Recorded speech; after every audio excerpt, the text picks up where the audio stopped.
ओम नमो नारायणाय। हर साल भाद्रपद माह के शुक्ल पक्ष की एकादशी तिथि को परिवर्तनीय एकादशी मनाई जाती है। परिवर्तनीय एकादशी को प्रभु भगवान विष्णु के वामन अवतार की पूजा की जाती है। ये मान्यता है कि इस दिन भगवान विष्णु करवट लेते हैं, इसलिए इसे परिवर्तनीय एकादशी कहा जाता है। इसे पद्मा एकादशी और पाशव एकादशी भी कहा जाता है। जानते हैं कि इस वर्ष परिवर्तनीय एकादशी कब है और इस दिन भगवान विष्णु को भोग में क्या चढ़ाना चाहिए। परिवर्तनीय एकादशी के एक दिन पहले रात्रि से अन्न को त्याग देना चाहिए। व्रत के दिन सुबह जल्दी उठकर स्नान आदि से निवृत्त होकर स्वस्थ वस्त्र धारण कर व्रत का संकल्प करें।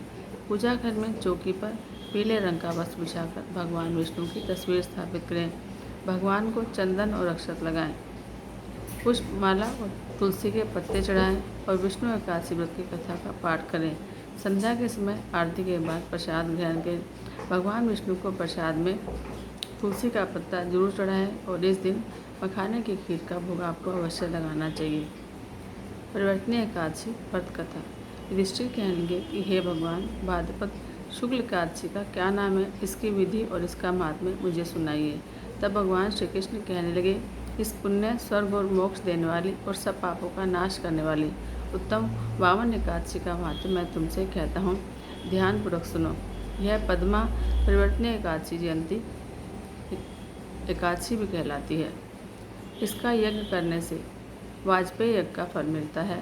पापियों के पाप नाश के लिए इससे बढ़कर कोई उपाय नहीं। जो मनुष्य इस एकादशी के दिन मेरी यानी वामन रूप की पूजा करता है, उससे तीनों लोग पूजित होते हैं। अतः मोक्ष की इच्छा करने वाले मनुष्य इस व्रत को अवश्य करें।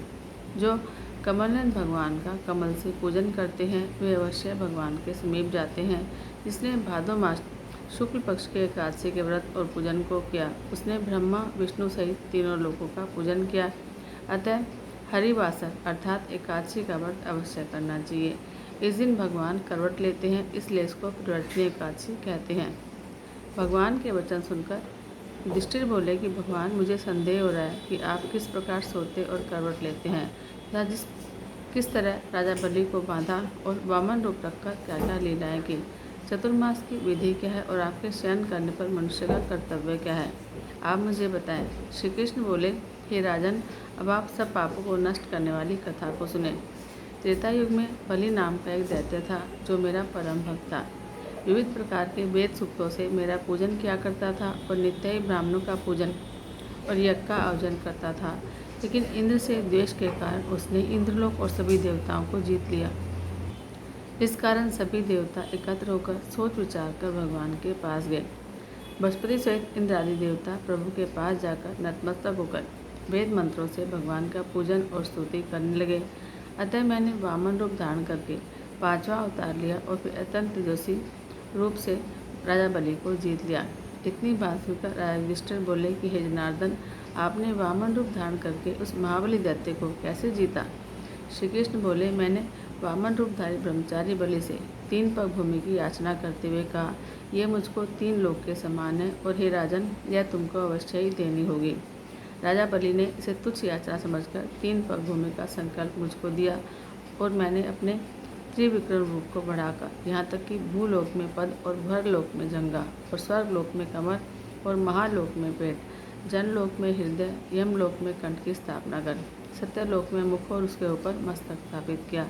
सूर्य, चंद्रमा आदि सब ग्रहगण, योग नक्षत्र, इंद्रादि देवता और शेष आदि सब नागगणों ने विविध प्रकार से वेद सूक्तों से प्रार्थना की। तब मैंने राजा बलि का हाथ पकड़ कर कहा कि हे राजन, एक पद से पृथ्वी, दूसरे से स्वर्गलोक पूरे हो गए, अब तीसरा पग कहाँ रखूँ। तब बलि ने अपना मस्तक झुका दिया और मैंने अपना पैर उसके मस्तक पर रख दिया, जिससे वह मेरा भक्त पाताल को चला गया। फिर उसकी विनती और नम्रता को देखकर मैंने कहा कि हे बलि, मैं हमेशा तुम्हारे निकट रहूँगा। विरोचन पुत्र बलि के कहने पर भाद्रपद शुक्ल एकादशी के दिन बलि के आश्रम पर मेरी मूर्ति स्थापित हुई। इसी प्रकार दूसरी क्षीर सागर में शेष नाग के पष्ठ पर हुई। हे राजन, इस एकादशी को भगवान शयन करते हुए करवट लेते हैं, इसलिए तीनों लोगों के स्वामी भगवान विष्णु का इस दिन पूजा करना चाहिए।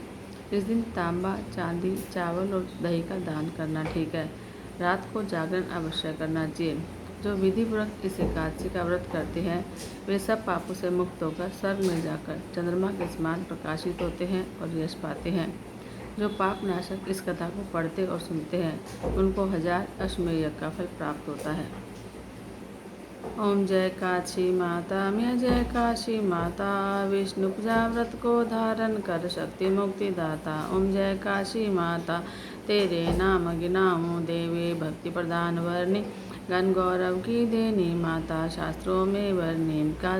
जय काशी माता माघ शीर्ष के कृष्ण पक्ष की उत्पन्ना, विषुतरणी जन्मी शुक्ल पक्ष में होए मोक्षदा मुक्तिदाता बनाए। जय काशी माता पौष के कृष्ण पक्ष की सफला नामक है, शुक्ल पक्ष में होए पुत्रदा आनंद अधिक रहे। ओम जय काशी माता नाम शक्तिला माघ मास में कृष्ण पक्ष आवे, शुक्ल पक्ष में जया कावे विजय सदा पावे। ओम जय काशी माता विजय फागुन कृष्ण पक्ष में शुक्ला आमल की, पाप मोचने कृष्ण पक्ष में चैत्र महाबली की। ओम जय काशी माता चैत्र शुक्ल में नाम दाम दन देने वाली, नाम बरूतने कृष्ण पक्ष में विशाख महावाली। ओम जय काशी माता शुक्ल पक्ष में होए मोहिनी अपराजेश कृष्ण पक्ष की, नाम निर्जला सब सुख करने शुक्ल पक्ष रखी। ओम जय काशी माता योगिनी नाम आषाढ़ में जानो कृष्ण पक्ष करने, देवशयनी नाम कायो शुक्ल पक्ष धरनी। ओम जय काशी माता कामिका श्रावण मास में आवे कृष्ण पक्ष कहिए, श्रावण शुक्ल होए पवित्र आनंद से रहिए। ओम जय काशी दाता अजा भाद्रपद कृष्ण पक्ष की परिवर्ती शुक्ला, इंद्रा आश्विन कृष्ण पक्ष में व्रत से भवसागर निकला। ओम जय काशी माता पापाक्षाय शुक्ल पक्ष में अपहरणहारी, रमा मास कार्तिक में आवे सुखदायक भारी। ओम जय काशी माता देव ठाने युक्ल पक्ष के दुखनाशक मैया, पावन मास में करो विनती पार करो मैया। ओम जय काशी माता परमा कृष्ण पक्ष में होती जन मंगल करनी, शुक्ल मास में होए पद्मिनी दुखदारी धरनी। ओम जय काशी माता जो कोई आरती काशी की भक्ति सहित गावे, जन गुरता स्वर्ग का वासा निश्चय वह पावे। ओम जय काशी माता बोले काशी माता की जय।